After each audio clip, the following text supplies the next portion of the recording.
Alright, so we're going to replace some coils for the Protank 2 and Protank 3. I'm going to show the Protank 2. You'll need some cotton if you want to use cotton.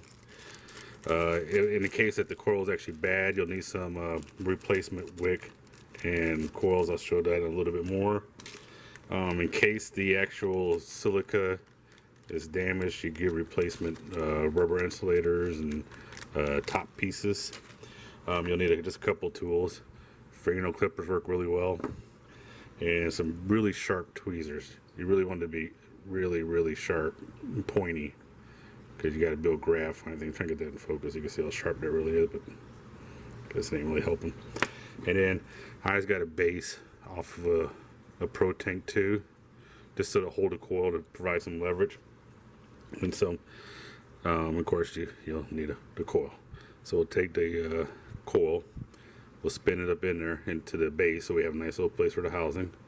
And we're gonna wiggle off the top, and in there you'll see the try to focus in there. You'll see the silica and the coil.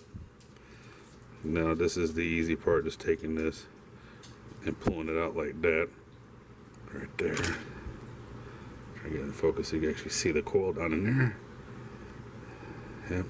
Now, if this is an older coil, sometimes it's nice to burn off the gunk that may be on there, but turn the heat down pretty as low as possible, because you don't want to actually pop your coil like a light bulb.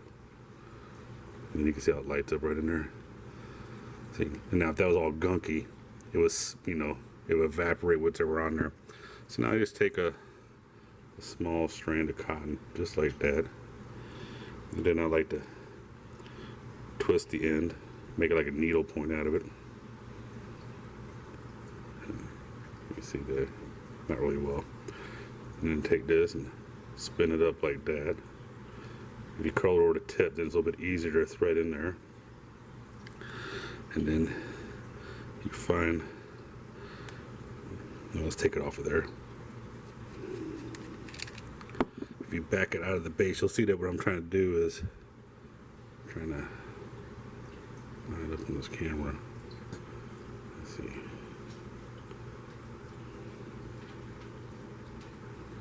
Trying to focus it in. Come on, focus. Focus.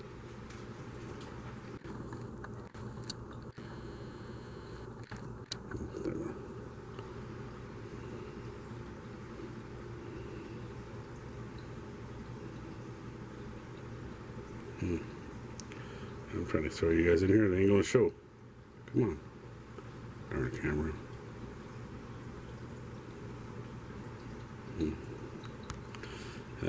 I tried. All right.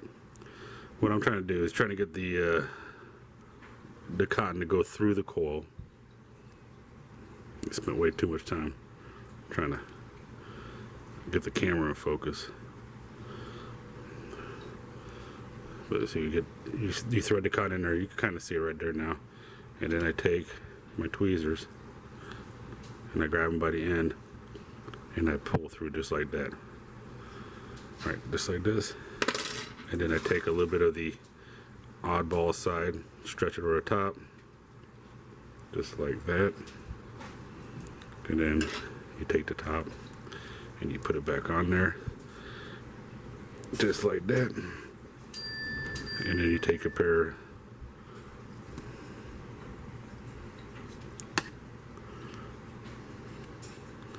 side cutters, fingernail clippers, and trim the edge. Just like that. So there you go.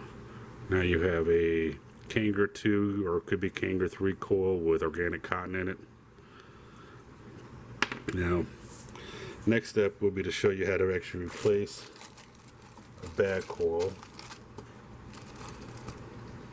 Let's just use this one as an example. Actually, that's not a good one because it's actually missing pieces.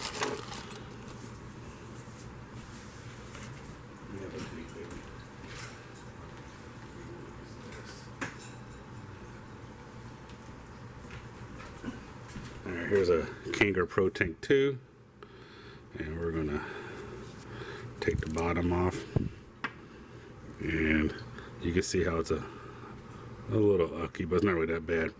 But what we're going to do is pretend like the coil is actually bad, like, you know, we put it on there. And we were to fire it up. See if we can't bring it. Can't anything come in focus these days.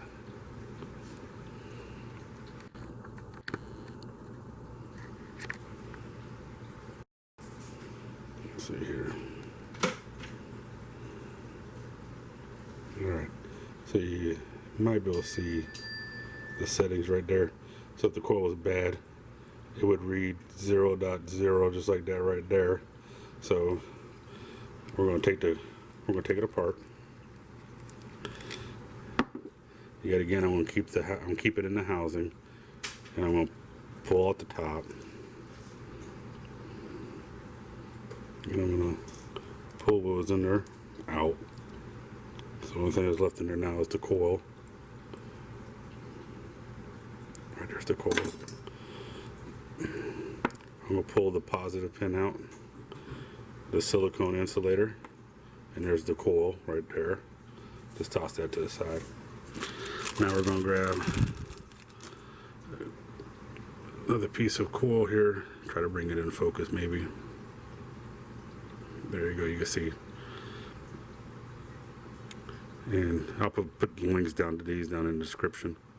But I'm going to unwind this a little bit because I don't need so many wraps. Pull down the other lead. Unwrap it a little bit. Just like that. Alright. And then I like to pull these two things together because you're going to feed it through what I call the housing right here. There's like a little hole in there. See? So you put it through there, and then you line it up, push it through, and now you have it through the body or housing. And now I take my fingers and I pinch the side, and that allows you to work with the two leads that are coming out. Yeah, the two leads. So you take the rubber insulator and you pick one of the leads, and you just put it over top of it, let it fall down in place like that, and then you push it into the housing just like that. Alright, so then you pull one lead to one side and you pull the other lead to the other side, put the positive pin back in. Alright, and now if you don't mind the silica, you're pretty much done. All you gotta do is just bend that over like that to create something to protect your mouth when you pull on it, and then you would put the top back on and trim it up, and you would be done. But I still like to replace this with cotton. So then I trim this off as much as possible, back spin this out because it's twisted in there. Try not to drop it. Then you blow some of the cotton out, or you could take something sharp like a toothpick. You can go through there like that. Alright, and then you take a piece of cotton. It doesn't have to be a lot, but you definitely want to make the needle with it again. And then bend over the tip like that. Spin it up. Alright, then you take it and you jam it in there. If it doesn't go that well, you didn't make a sharp enough point, or the fabric's weak. There you go. See it's coming through? Another reason why I still like to use the sharp ones, because now you can reach down in there, grab it, and finish pulling it through. And then you still need another little piece of cotton for the top. Don't try to spin it up into a knot though, because when you do that, then you're restricting flow. Alright, put this over the top just like that. Cover the coils up basically. Bam, alright. And then you take the top and put it back on there. And there you go. Now, you know, as with the silica, as with the cotton, you just take this part here and You'll want to trim them as close to the body as possible.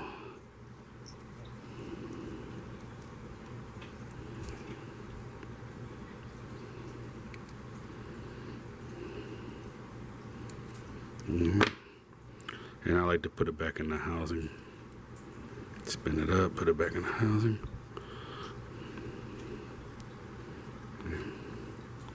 And then trim it up.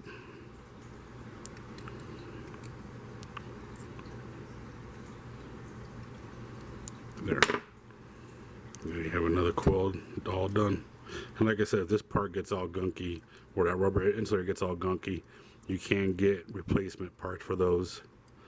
But in the meantime, let's see if this coil actually worked. I'm not going to hit the power button. I'm just going to turn it on, and you might be able to see that 2.1 ohms. All right, so successful. Thank you.